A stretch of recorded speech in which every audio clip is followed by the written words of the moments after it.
So I was talking to a friend of mine today, and he mentioned a podcast to watch. Um, Jim Lampley. So Jim Lampley was on um, Joe Rogan last night, and he said to me, Doc, he said, uh, watch. He was actually listening in that moment. I think he was halfway through it, and he said, "I'm telling you, you should watch it. It's brilliant." Um, and of course, he's a massive boxing fan as well, like me. So I just watched it actually this evening there, and I finished it. Anyone who doesn't know Jim Lampley was part of the HBO boxing commentary team.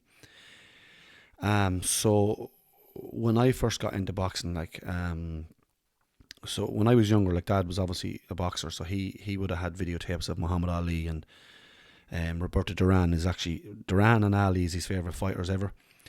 And so we always had the tapes in the house. And I remember as a child, I was only a child. I remember Riddick Bowe fighting Holyfield even.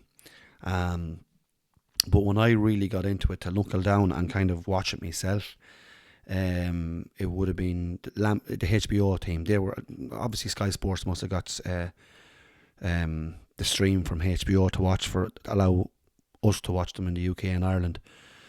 But and when you're younger, you know, when you first fall in love with a sport, you always remember a commentator. So I'm sure, like, if you're a GA head, you probably, what was your man's name, Michael O'Murray or whatever, he would have been a name for GA lovers. For football, when I was growing up, it was Martin Tyler, the Man United fan.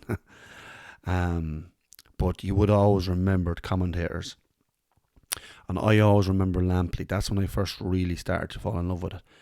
And they were absolutely, and like at that time when you were into boxing, like every Tom, Dick and Harry looks at boxing now, but they mightn't look at it like it's because it's in their face. They're on social media, and if they're on TikTok, if they're on Twitter, X, if they're on Facebook, they'll be getting all these, information about fighting now. That's why they all have an opinion on it. But years ago when you were younger, like music, you actually, the music I was into, I suppose that was different, but you had to go out your way to get it because it wasn't like in your face.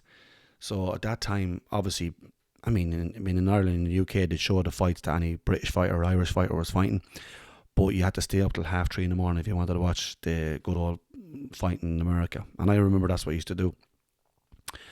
But the team, the HBO team, the Lampley, Roy Jones Jr., used to love listening to him talking about fighting. And he was fighting as well during that time as well. But later on, he came into the HBO team. George Foreman, what a man, and Larry Merchant, I used to love him getting into the ring after fights. He was just brilliant. But Max Kellerman, he actually took over, I think, from Lampley. But Lampley was still on the team, HBO team, I think, when Kellerman took over. But Kellerman was brilliant as well. But so I was watching again. If you're into boxing, watch the podcast with Joe Rogan, because he touches on very, very good stories on it. Ali was actually one of his idols. He tells a good story about, a story he had heard about Ali and his teacher, which I'll let you watch for yourself. I'll try and put the description the link into the description. And he tells some good stories from the boxing years. But the HBO team, they're badly missed. I don't care what anyone says. The fight nights, you'll watch them, but if anyone watched boxing back then, they would have loved it, obviously, as I said, because it was particular. You had to go and watch it late at night.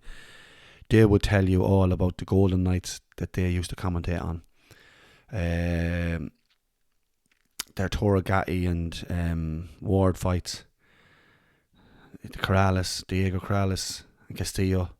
But obviously my favourite boxer when I was around that time was Miguel Cotto. He was something else, Miguel Cotto. I could talk loads about him too and tell you how I thought he was done wrong to in a couple of big fights, but at that time with the welterweight division, that's when I used to love HBO coming on, all the boys. You had Mayweather, Pacquiao, Mosley, Cotto, Margarito, you had Joshua Clotty. I remember he was a decent fighter. Obviously De La Hoya, you had all these it's serious fighters, and I'm missing boxers there because there were some serious boxers. But boxing was golden at that time, and I think the HBO team had a lot got to do with it. They were magic. They shut down back, I don't know what year it was, a few years back. So they ceased from doing any sports commentating again, or definitely boxing. I'm not sure, I'm not in America, but I don't know about other sports, but the boxing they finished up with. And it was a loss when they stopped broadcasting for boxing. But anyways, I'm probably going on a bit too much. I just said I'd come on because I want to keep this channel going with content. To say watch the podcast with Jim Lampley, really good. It's only just been up. I'll put the link in the description. And yeah, do your research on it or look up on it. But yeah, it's a good podcast. So yeah, I just said I come on and say that. Take care.